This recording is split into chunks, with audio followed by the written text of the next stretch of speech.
The room was large and stifling, and though it was already 4 o'clock, opening the windows admitted only a gust of hot shrubbery from the park. Daisy went to the mirror and stood with her back to us, fixing her hair. "It's a swell suite," whispered Jordan respectfully, and everyone laughed. "Open another window," commanded Daisy, without turning around. "There aren't any more." "Well, we'd better telephone for an axe." "The thing to do is to forget about the heat," said Tom impatiently. "You make it 10 times worse by crabbing about it." He unrolled the bottle of whiskey from the towel and put it on the table. "Why not let her alone, old sport?" remarked Gatsby. "You're the one that wanted to come to town." There was a moment of silence. The telephone book slipped from its nail and splashed to the floor, whereupon Jordan whispered, "Excuse me." But this time no one laughed. "I'll pick it up," I offered. "I've got it." Gatsby examined the parted string, muttered "Hmm" in an interested way, and tossed the book on a chair. "That's a great expression of yours, isn't it?" said Tom sharply. "What is?" "All this old sport business. Where'd you pick that up?" "Now see here, Tom," said Daisy, turning around from the mirror. "If you are going to make personal remarks, I won't stay here a minute. Call up and order some ice for the mint julep." As Tom took up the receiver, the compressed heat exploded into sound, and we were listening to the portentous chords of Mendelssohn's Wedding March from the ballroom below. "Imagine marrying anybody in this heat!" cried Jordan dismally. "Still, I was married in the middle of June," Daisy remembered. "Louisville in June. Somebody fainted. Who was it fainted, Tom?" "Biloxi," he answered shortly. "A man named Biloxi, Blocks Biloxi, and he made boxes. That's a fact. And he was from Biloxi, Tennessee." "They carried him into my house," appended Jordan, "because we lived just 2 doors from the church, and he stayed 3 weeks, until Daddy told him he had to get out. The day after he left, Daddy died." After a moment she added, as if she might have sounded irreverent, "There wasn't any connection." "I used to know a Bill Biloxi from Memphis," I remarked. "That was his cousin. I knew his whole family history before he left. He gave me an aluminum putter that I use today." The music had died down as the ceremony began, and now a long cheer floated in at the window, followed by intermittent cries of "Yay!" and finally by a burst of jazz as the dancing began. "We're getting old," said Daisy. "If we were young, we'd rise and dance." "Remember Biloxi," Jordan warned her. "Where'd you know him, Tom?" "Biloxi?" He concentrated with an effort. "I didn't know him. He was a friend of Daisy's." "He was not," she denied. "I'd never seen him before. He came down in the private car." "Well, he said he knew you. He said he was raised in Louisville. Asa Bird brought him around at the last minute and asked if we had room for him." Jordan smiled. "He was probably bumming his way home. He told me he was president of your class at Yale." Tom and I looked at each other blankly. "Biloxi? First place, we didn't have any president." Gatsby's foot beat a short, restless tattoo, and Tom eyed him suddenly. "By the way, Mr. Gatsby, I understand you're an Oxford man." "Not exactly." "Oh, yes, I understand you went to Oxford." "Yes, I went there." A pause. Then Tom's voice, incredulous and insulting. "You must have gone there about the time Biloxi went to New Haven." Another pause. A waiter knocked and came in with crushed mint and ice, but the silence was unbroken by his "Thank you," and the soft closing of the door. This tremendous detail was to be cleared up at last. "I told you I went there," said Gatsby. I heard you, but I'd like to know when. It was in 1919. I only stayed 5 months. That's why I can't really call myself an Oxford man. Tom glanced around to see if we mirrored his unbelief, but we were all looking at Gatsby. It was an opportunity they gave to some of the officers after the armistice, he continued. We could go to any of the universities in England or France. I wanted to get up and slap him on the back. I had one of those renewals of complete faith in him that I'd experienced before. Daisy rose, smiling faintly, and went to the table. "Open the whiskey, Tom," she ordered, "and I'll make you a mint julep. Then you won't seem so stupid to yourself. Look at the mint." "Wait a minute," snapped Tom. "I want to ask Mr. Gatsby one more question." "Go on," Gatsby said politely. "What kind of a row are you trying to cause in my house, anyhow?" "He isn't causing a row." Daisy looked desperately from one to the other. "You're causing a row. Please have a little self-control." "Self-control?" repeated Tom incredulously. "I suppose the latest thing is to sit back and let Mr. Nobody from Nowhere make love to your wife. Well, if that's the idea, you can count me out.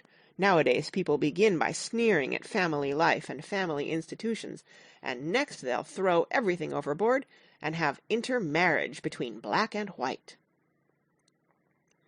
Flushed with his impassioned gibberish, he saw himself standing alone on the last barrier of civilization. "We're all white here," murmured Jordan. "I know I'm not very popular. I don't give big parties. I suppose you've got to make your house into a pigsty in order to have any friends in the modern world." Angry as I was, as we all were, I was tempted to laugh whenever he opened his mouth. The transition from libertine to prig was so complete. "I've got something to tell you, old sport," began Gatsby, but Daisy guessed at his intention. "Please don't," she interrupted helplessly. "Please, let's all go home. Why don't we all go home?" "That's a good idea." I got up. "Come on, Tom. Nobody wants a drink." "I want to know what Mr. Gatsby has to tell me." "Your wife doesn't love you," said Gatsby. "She's never loved you. She loves me." "You must be crazy," exclaimed Tom automatically. Gatsby sprang to his feet, vivid with excitement. "She never loved you. Do you hear?" she cried. "She only married you because I was poor and she was tired of waiting for me. It was a terrible mistake, but in her heart she never loved anyone except me." At this point Jordan and I tried to go, but Tom and Gatsby insisted with competitive firmness that we remain, as though neither of them had anything to conceal, and it would be a privilege to partake vicariously of their emotions. "Sit down, Daisy." Tom's voice groped unsuccessfully for the paternal note. "What's been going on? I want to hear all about it."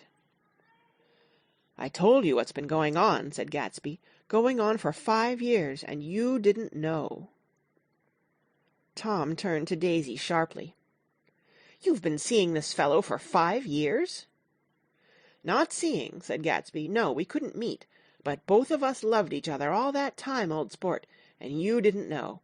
I used to laugh sometimes." But there was no laughter in his eyes. "To think that you didn't know." "Oh, that's all." Tom tapped his thick fingers together like a clergyman and leaned back in his chair. "You're crazy," he exploded. "I can't speak about what happened 5 years ago, because I didn't know Daisy then. And I'll be damned if I see how you got within a mile of her, unless you brought the groceries to the back door. But all the rest of that's a goddamned lie. Daisy loved me when she married me, and she loves me now." "No," said Gatsby, shaking his head. "She does, though. The trouble is that sometimes she gets foolish ideas in her head and doesn't know what she's doing." He nodded sagely. "And what's more, I love Daisy, too. Once in a while I go off on a spree and make a fool of myself, but I always come back, and in my heart I love her all the time." "You're revolting," said Daisy. She turned to me, and her voice, dropping an octave lower, filled the room with thrilling scorn. "Do you know why we left Chicago? I'm surprised that they didn't treat you to the story of that little spree." Gatsby walked over and stood beside her. "Daisy, that's all over now," he said earnestly. "It doesn't matter any more. Just tell him the truth, that you never loved him, and it's all wiped out forever." She looked at him blindly. "Why, how could I love him, possibly?" "You never loved him." She hesitated. Her eyes fell on Jordan and me with a sort of appeal, as though she realized at last what she was doing, and as though she had never, all along, intended doing anything at all. But it was done now. It was too late. "I never loved him," she said, with perceptible reluctance.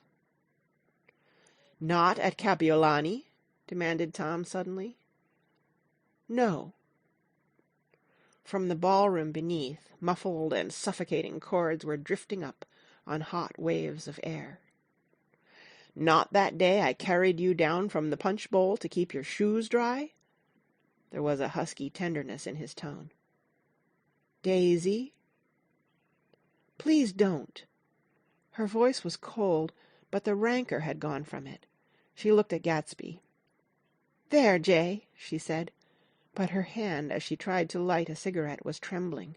Suddenly she threw the cigarette and the burning match on the carpet. "Oh, you want too much!" she cried to Gatsby. "I love you now. Isn't that enough? I can't help what's past."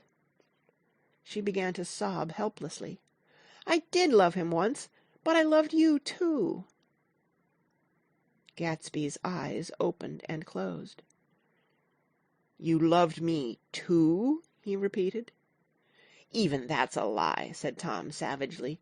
"She didn't know you were alive. Why, there are things between Daisy and me that you'll never know, things that neither of us can ever forget." The words seemed to bite physically into Gatsby. "I want to speak to Daisy alone," he insisted. "She's all excited now." "Even alone I can't say I never loved Tom," she admitted in a pitiful voice.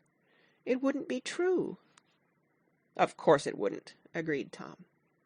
She turned to her husband. "As if it mattered to you," she said. "Of course it matters. I'm going to take better care of you from now on." "You don't understand," said Gatsby, with a touch of panic. "You're not going to take care of her any more." "I'm not?" Tom opened his eyes wide and laughed. He could afford to control himself now. "Why's that?" "Daisy's leaving you." "Nonsense." "I am, though," she said, with a visible effort. "She's not leaving me." Tom's words suddenly leaned down over Gatsby. "Certainly not for a common swindler who'd have to steal the ring he put on her finger." "Oh, I won't stand this!" cried Daisy. "Oh, please, let's get out." "Who are you, anyhow?" broke out Tom. "You're one of that bunch that hangs around with Meyer Wolfsheim. That much I happen to know. I've made a little investigation into your affairs, and I'll carry it further tomorrow." "You can suit yourself about that, old sport," said Gatsby steadily. "I found out what your drug stores were." He turned to us and spoke rapidly. "He and this Wolfsheim bought up a lot of side street drug stores here and in Chicago, and sold grain alcohol over the counter. That's one of his little stunts. I picked him for a bootlegger the first time I saw him, and I wasn't far wrong." "What about it?" said Gatsby, politely. "I guess your friend Walter Chase wasn't too proud to come in on it." "And you left him in the lurch, didn't you? You let him go to jail for a month over in New Jersey. God, you ought to hear Walter on the subject of you." "He came to us dead broke. He was very glad to pick up some money, old sport." "Don't you call me old sport!" cried Tom. Gatsby said nothing. "Walter could have you up on the betting laws, too, but Wolfsheim scared him into shutting his mouth." That unfamiliar yet recognizable look was back again in Gatsby's face.